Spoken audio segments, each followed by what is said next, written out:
Здравствуйте, уважаемые зрители! В эфире Якутия Лайф «Эксперты о главном». В этой программе мы вместе с экспертами и лидерами мнений обсуждаем актуальные темы, которые волнуют жителей нашей республики. С вами Ирина Ефимова. Россия – это огромные просторы и расстояния. Многие населенные пункты нашей страны разделяют тысячи километров лесов, степей, тайги, широких рек. Развитие территорий исторически становилось возможным благодаря транспорту. Транссибирская магистраль, БАМ, Северный морской путь. Новые транспортные узлы всегда вдыхали жизнь в отдаленные районы. Прогресс не стоит на месте, меняется и техника. Сегодня самолеты малой авиации быстрее, маневреннее и безопаснее. Они широко востребованы в различных сферах жизни. От деловых и развлекательных поездок до доставки продовольствия и медицинской помощи. Однако перед отраслью стоит еще много нерешенных проблем. Тема нашей сегодняшней программы – малая авиация в Якутии. Проблемы и перспективы. Дальний Восток – это более 45% территории всей нашей страны. Суровый климат, различия в ландшафте осложняют строительство трасс железных дорог. Развитие авиаперевозок – одно из основных условий повышения качества жизни на Дальнем Востоке в целом и у нас в Якутии в частности. Бытует мнение, что малая авиация может стать ключом к решению транспортных проблем. Давайте обратимся к экспертному мнению. С нами на связи бывший командир воздушного судна Ту-154, общественный инспектор по безопасности полетов Кирилл Владимирович Кондратенко. Здравствуйте. Кирилл Владимирович, давайте начнем с общей информации. Расскажите нам, пожалуйста, что сейчас вообще понимается под термином «малая авиация» и согласны ли вы с тезисом, что она может помочь решить ряд транспортных проблем? Ну, если мы собираемся говорить про термины, то проще назвать местные воздушные авиалинии, которые собираются обслуживать частная авиация, претендует на обслуживание частной авиации. Это долгий, но достаточно прогрессивный процесс, который может решить полностью, а может быть и снять проблему местных воздушных перевозок в любом регионе России. А какой порядок выполнения полетов малой авиации действует сейчас в России? И как происходит регистрация малых самолетов? Малые самолеты малой авиации, как вы говорите, они должны быть сертифицированы в определенном органе. Но эта процедура достаточно простая, и все ее решают. Здесь вопрос о допуске вот этих самолетов для выполнения каких-либо работ, допустим, санитарных, охраны лесов и так далее. Допустим, в вашем регионе на Дальнем Востоке это практикуется. В России за Уралом это категорически запрещено. То есть частные пилоты летают только в свое удовольствие. Никаких работ они не выполняют. А можно ли сажать малые самолеты на незарегистрированных площадках? Это называется подбор площадки с воздуха. Это практикуется во всех видах авиации. Я имею в виду таких малых, как вы называете. Или ООНовских. Для этого нужен, конечно, подготовленный пилот и специальным образом подобранная площадка с воздуха. А мы знаем, что инфраструктура – это важный фактор для развития отрасли малой авиации. Что сегодня в этом направлении делается? Может быть, строятся дополнительные аэродромы, взлетные полосы? Вы помните, как экипаж из Якутии сел на неподготовленный аэродром в Ижме, в Коми? Новоселов и Ломанов, два капитана, вот они произвели эту посадку. Там был такой Сергей Сотников, он начальник вертолетной площадки бывшего аэродрома Ижма.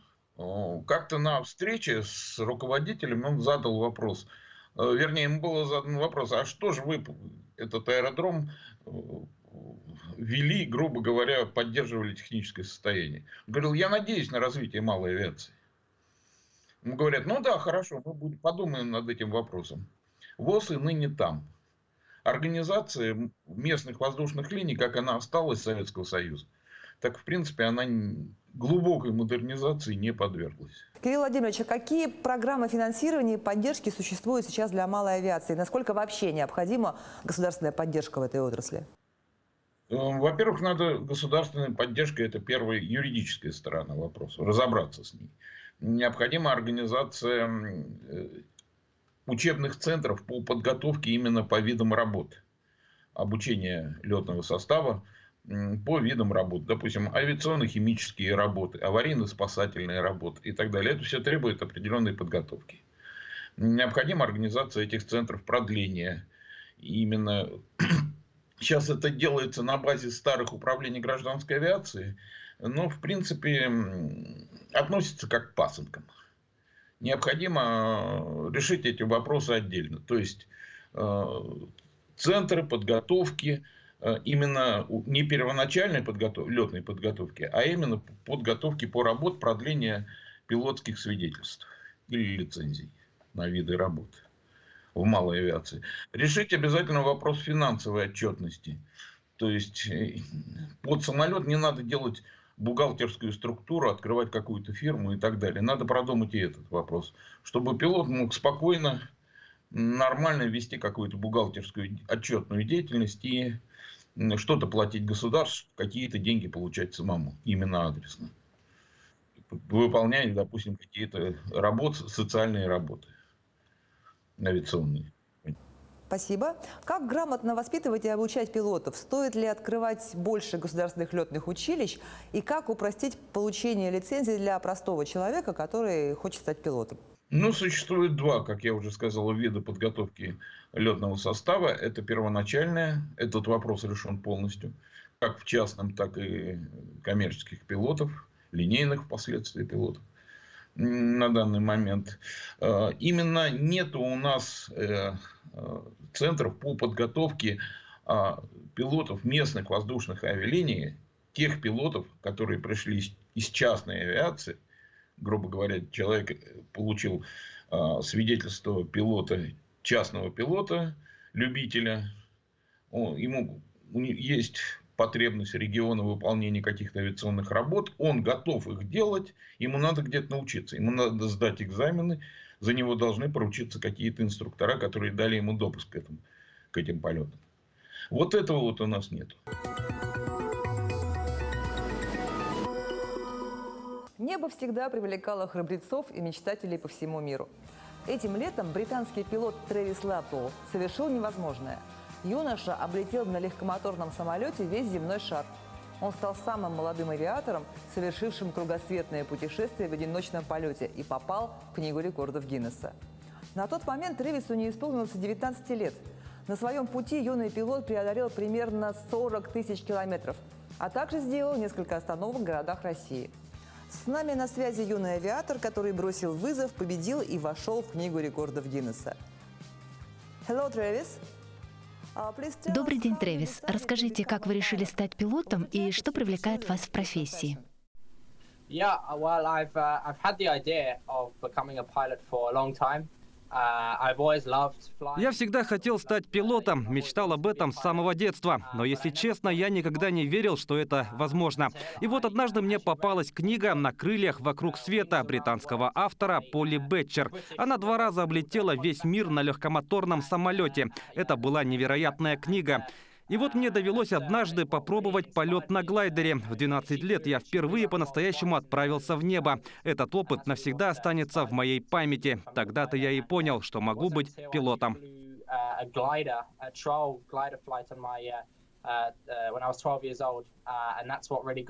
В этой профессии меня привлекает ни с чем не сравнимое ощущение свободы.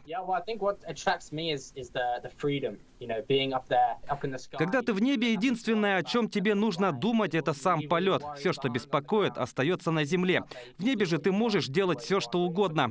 Быть кем хочешь, где хочешь и как хочешь. Ничто не сравнится с этим. Это на самом деле абсолютное волшебство.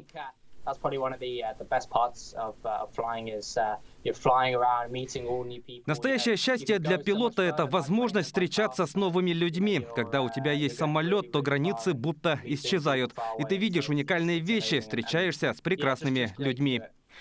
Расскажите нам про свое путешествие. Как вы решились на такое приключение?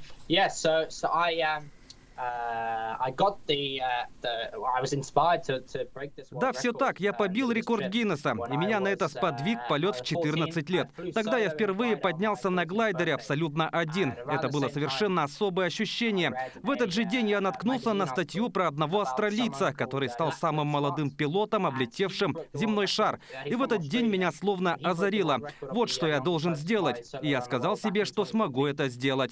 Это было непросто, но игра стоила свеч. то, что я почувствовал во время полета, что увидел, все это наполнило меня, изменило мою жизнь.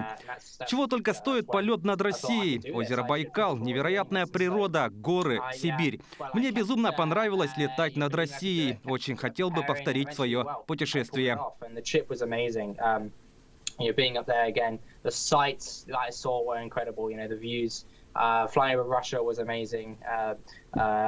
Lake Baikal, the Ural Mountains, it was all really, really cool. So, yeah, I loved flying through Russia and through Siberia and all that sort of stuff. So, yeah, I loved it a lot, and it was amazing. And so, it's definitely something I want to do again. С какими трудностями вы встретились во время путешествия? Завели ли новые знакомства, может быть? Yeah, well, I had some scary moments, and one of the scariest moments was. Во время полета со мной многое что происходило. Были и пугающие моменты. Одним из самых опасных инцидентов произошел между Москвой и Екатеринбургом.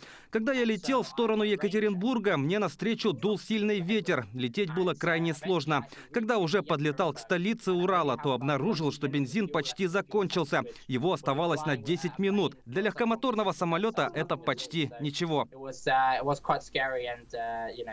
That was one of the scariest parts in Russia. But Russia, I mean, they probably had the nicest people I've met were in Russia. Но несмотря на эту ситуацию, в России мне встретились самые приятные люди из всех.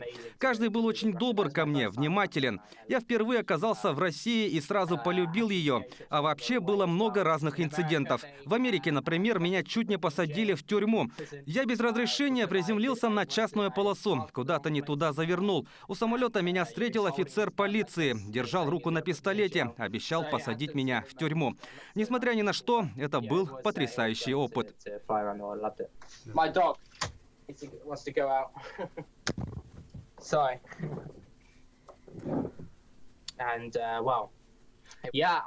А вообще быть пилотом малой авиации куда интереснее. Легкие самолеты куда маневреннее. На больших лайнерах так много компьютеров. В принципе, большую часть работы там выполняет автопилот. Ты жмешь кнопку и летишь. На маленьком самолете куда больше требуется от пилота. Ты все время должен быть внимателен, управлять полетом, бороться с турбулентностью. Ты видишь куда больше. Тебя окружает пространство, которое ты можешь оглядеть. В больших самолетах это просто невозможно.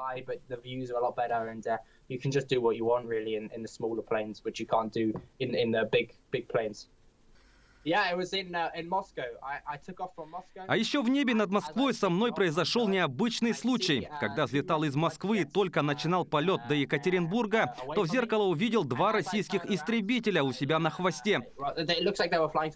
Решил обернуться и присмотреться, а их уже там нету. Я немного запаниковал. Думаю, где же они? Они уже были далеко от меня. Какими бы ни были классными легкомоторные самолеты, с истребителями им все равно не конкурировать.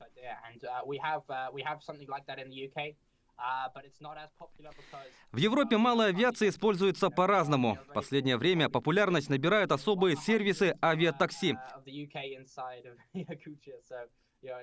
Конечно, Англия очень маленькая по сравнению с Россией. Думаю, авиатакси в России будет куда популярнее.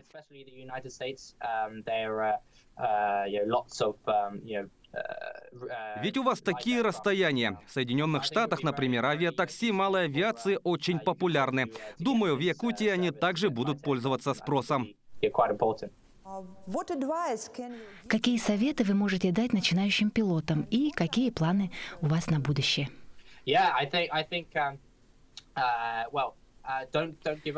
Прежде всего, хочу сказать начинающим пилотам: следуйте своей мечте, не сдавайтесь, несмотря ни на что. Пробуйте, пробуйте, старайтесь. Очень хорошо учитесь, будьте внимательны и аккуратны. А главное, верьте в себя.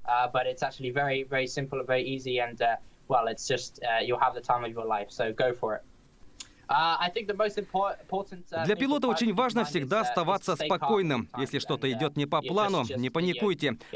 Просто расслабьтесь и сосредоточьтесь одновременно. Знаете, вы справитесь со всеми сложностями.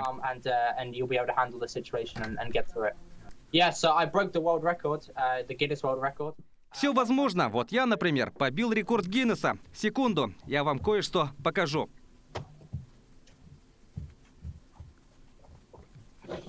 I broke the Guinness World Record of the youngest person to fly solo around the world. Я побил рекорд Гиннесса и стал самым молодым пилотом легкомоторной авиации, который облетел весь мир. Это было невероятное приключение. Я очень горд этим. Верьте в свои силы.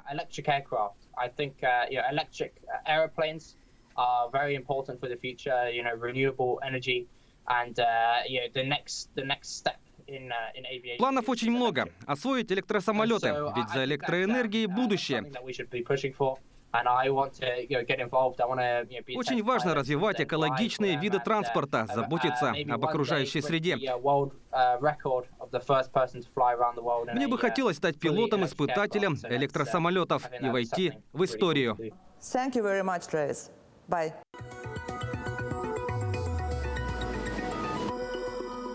Россия всегда славилась асами. История помнит таких великих авиаторов, как Чкалов, Нестеров, Бабушкин. Сегодня же в небе нет равных пилотам «Витязей» и «Стрижей». А недавно наши летчики стали лидерами командного зачета, опередив сильнейших соперников из других стран на 14-м чемпионате мира по высшему пилотажу. Впервые за всю историю чемпионата российская сборная забрала все золото турнира. И кубок абсолютного чемпиона мира завоевал пилот Дмитрий Самохвалов. Дмитрий Игоревич, здравствуйте. Здравствуйте. Поздравляем с недавним триумфом. На 14-м чемпионате мира по высшему пилотажу вы стали абсолютным чемпионом мира. Расскажите, пожалуйста, в чем секрет успеха, как же стать асом из асов? Наверное, просто очень сильно хотелось. Но если говорить серьезно, то это десятилетняя подготовка, оттачивание мастерства. У нас очень хорошая школа, хорошие тренеры, инструкторы. Вот. И на моей практике это уже 7-й чемпионат мира, где мне удалось показать хороший результат.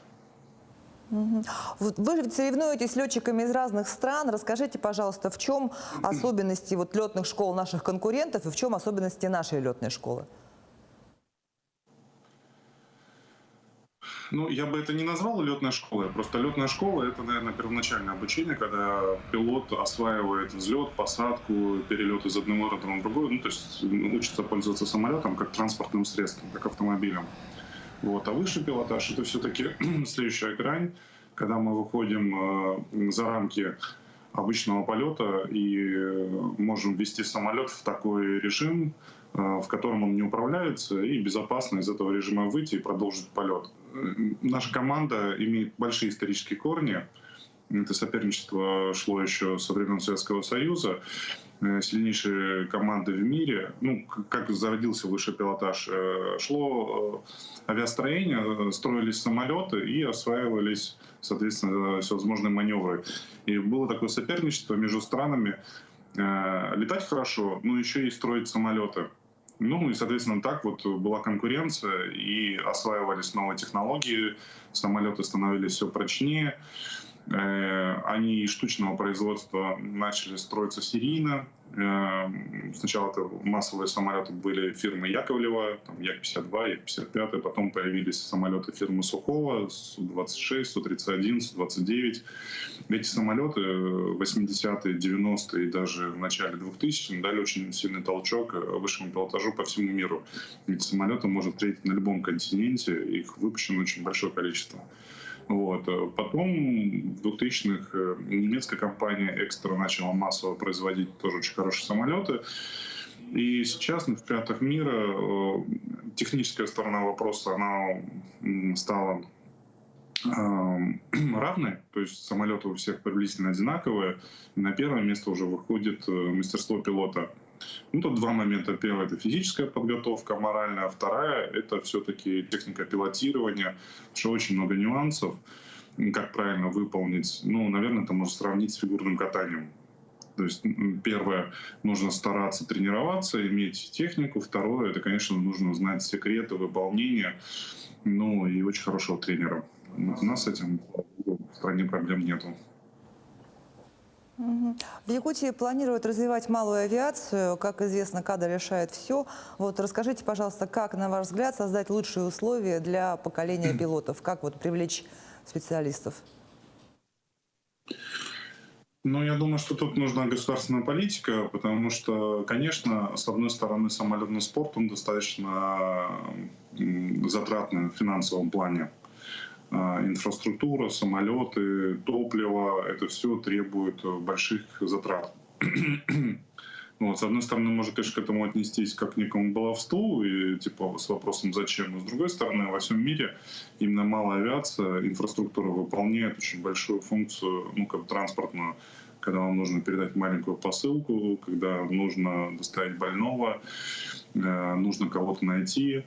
Задач очень большое количество. Мы попали в такой, конечно, срез. У нас была отстроена хорошая малая авиация в советское время, но с переходом на рыночные отношения, конечно, она сломалась, не выдержала, ну, как бы условий в тех, в которые попала. А так как летает весь мир, ну, нам нужно было поменять законодательство и, самое главное, философию и то, как люди относятся к этому. К сожалению, это заняло очень много времени. Я думаю, что пройдет еще лет 10-15, и все, конечно, устаканится. Но, на мой взгляд, одна из самых больших проблем, чтобы развивалась авиация, это инфраструктура. То есть нужно придумать какую-то систему, как там в Европе, в Америке существует все-таки государство, поддержать именно аэродром, потому что сейчас очень много людей для того, чтобы летать, не просто должны там купить самолет, пройти обучение, они еще и должны купить землю, на этой земле построить свой аэродром, соответственно, выполнить миллион условия по безопасности, построить топливозаправочный комплекс. Ну, вы понимаете, да, по сути, построить свой аэропорт, да, что в разы дороже, чем купить самолет. Потому что стоимость самолета БУ, она достаточно такая цифра подъемная. То есть, в принципе, самолеты можно купить от 1 миллиона рублей и выше. Там, то есть разные сегменты. И очень часто встречается в той же самой Европе, когда самолет покупают 2-3 человека одновременно. То есть скидываются и берут самолет на 3-4. Это как нормальное явление. Но мне кажется, вот наличие аэродромов, они должны быть, мне кажется, в каждом населенном пункте. Наличие топлива – это основная точка развития. И это должно быть, конечно, не на плечах обычных людей. Потому что это часто занимаются энтузиасты, и вряд ли это будет иметь массовый характер. Дмитрий, а как вы считаете, действительно ли можно научиться пилотированию на симуляторе? Вот была история, когда парень играл на симуляторах, а потом угонял самолеты. Вот что-то такое было.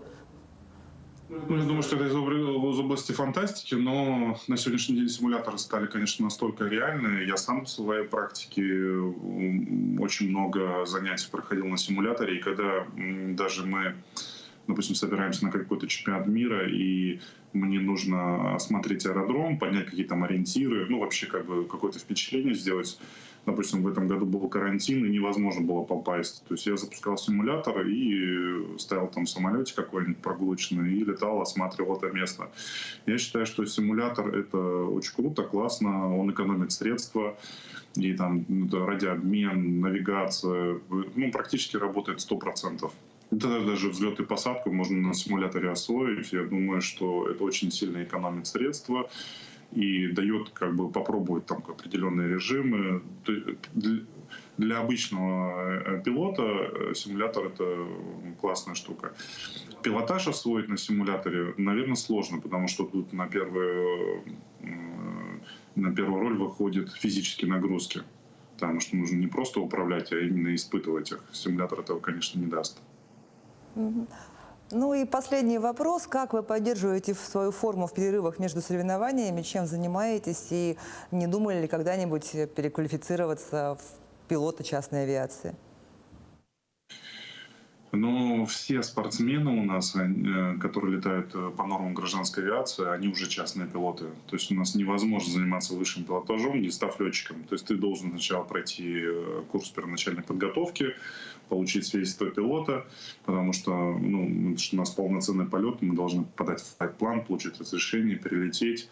Вот. Нам даже приходится учить английский язык, потому что мы за границей летаем, и все свои самолеты за границу мы перегоняем сами. То есть для нас практически ежегодное путешествие – это из России в Румынию, в Чехию, в Польшу, во Францию. Мы это все делаем самостоятельно, без всякой помощи.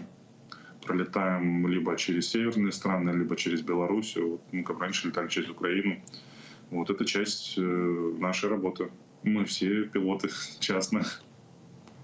Все, спасибо большое, Дмитрий, что уделили нам время и согласились ответить на наши вопросы. Да, до свидания.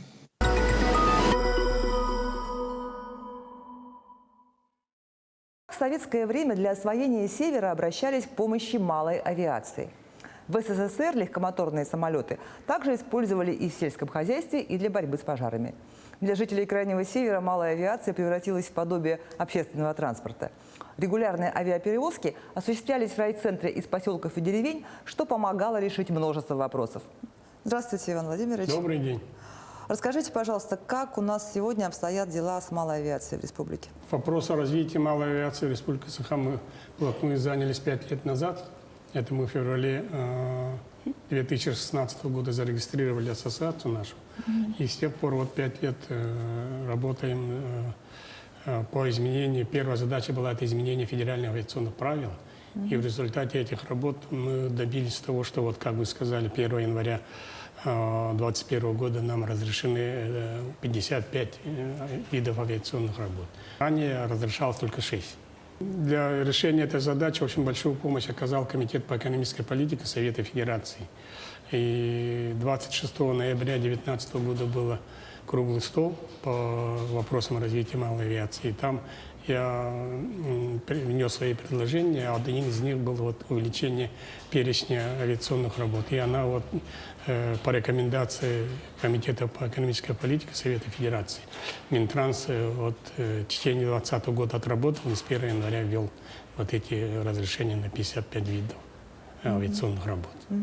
А можете рассказать подробнее про свой проект создания компании для внутриулусных перевозок? Ну, как вы знаете, у нас сейчас остро стоит вопрос дороговизны билетов, да, и вот ряда лет она не решается никаким образом. И для решения этого данного вопроса вот мы разработали бизнес-проект, который начинаем с Центральной Якутии, от Якутска, в радиусе 630 километров. Это, если взять по населенным пунктам, это Сунтар, Жиганск, самые крайние. И 13 направлений, ну, в резерве вот этого Утыктёль, Чурапча, вот заречные районы. И применение самолета, вот Cessna Grand Caravan EX, такой есть самолет, 12-местный. И скорость у него как раз до Жиганска 2 часа, ну, час 50, где-то так, 2 часа летает. И применение данного самолета, и наши расчеты показали, вот, допустим, Сангар можно снизить где-то наполовину. То есть примерно можно выйти где-то на 6300 рублей. Это с получением субсидии, вот то, что вы спрашивали, как и программа есть. Это субсидия постановления 12 Российской Федерации. Дается, и если, допустим, лизинговые платежи будут со стороны правительства, то билет будет стоить 5000 вместо 15. Вот такое. А какая-то дополнительная инфраструктура нужна будет для осуществления Нет, этого это проекта? все аэродромы уже действующие, вот эти 13 аэропортов. И туда же включены те посадочные площадки, куда сейчас регулярных нет. Это Джибали, Кихая, допустим, Ушмая, Хандага, которые только постоянно не летают, а только летом летают. И вот мы хотим вот эти 13 направлений сделать регулярными рейсы 2-3 раза в неделю. Данный проект сейчас разработан и будет внесен на рассмотрение рабочих. А по финансированию, получается, субсидия решит вопросы, да? Да, короче, этот самолет берется в лизинг под 3%, на 5 или на 10 лет, это в зависимости, как там мы договоримся.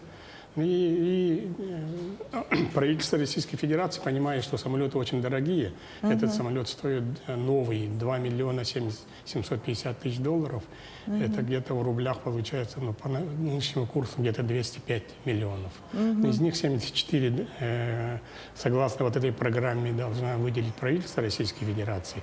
Но для того, чтобы еще удешевить и выйти на те параметры, которые вот на параметры речного транспорта, который сейчас в Ангары ходит, на 5000 надо еще 21 миллион на один самолет прибавить нашему правительству. А какой возможный пассажиропоток ожидается на таких рейсах? Так, И ну какие это основные преимущества вообще? Рейсы рассчитаны, так как начинается она по минимальному. Допустим, загрузка – это 7 пассажиров туда и 7 обратно. 2 раза в неделю. Это получается неделю это всего 28 пассажиров. Но этот поток достаточно уже будет обеспечивать загруженность этого самолета. Потому что эти 3 самолета будут задействованы еще, кроме Сангара, еще на 12 направлениях. Они стоять не будут. И почему так сделано? Потому что, согласно экономическим расчетам и по практике применения самолетов на Аляске, самолет выходит на нуль только тогда, когда летает не меньше 4 часов в сутки. Если он меньше 4 часов в сутки летает, этот самолет, хоть какой ни был, он уже себя не окупает. Поэтому мы, исходя из этого, брали минимальный налет, 125 часов в месяц, это где-то 4, или если 20 дней будем летать по 5 часов в день. Но это, если по рейсам взять, это скажете, допустим, Жиганская, это туда и обратно, это уже 4 часа. Если этот самолет один раз летает с Ангара, то он дневную программу выполняет. Мы хотим еще раз, если будет возможность, это летать 2 раза с Ангара, допустим, туда и обратно. Это по примеру Аляски, да, рассчитали? Да, это выбран самолет, который именно наиболее такой популярный, наиболее подготовленный, наиболее пригодный и, допустим, наиболее часто применяемый авиакомпаниями Аляски. Это из их практики. Допустим, если в штате Аляска, допустим, весь объем малых самолетов, если взять 100%, то 44% это фирмы Cessna. Есть еще остальные фирмы, Piper, есть Beechcraft, есть Kodiak, есть разные фирмы есть. Но доминирующим таким, как Boeing, как Airbus, это Cessna.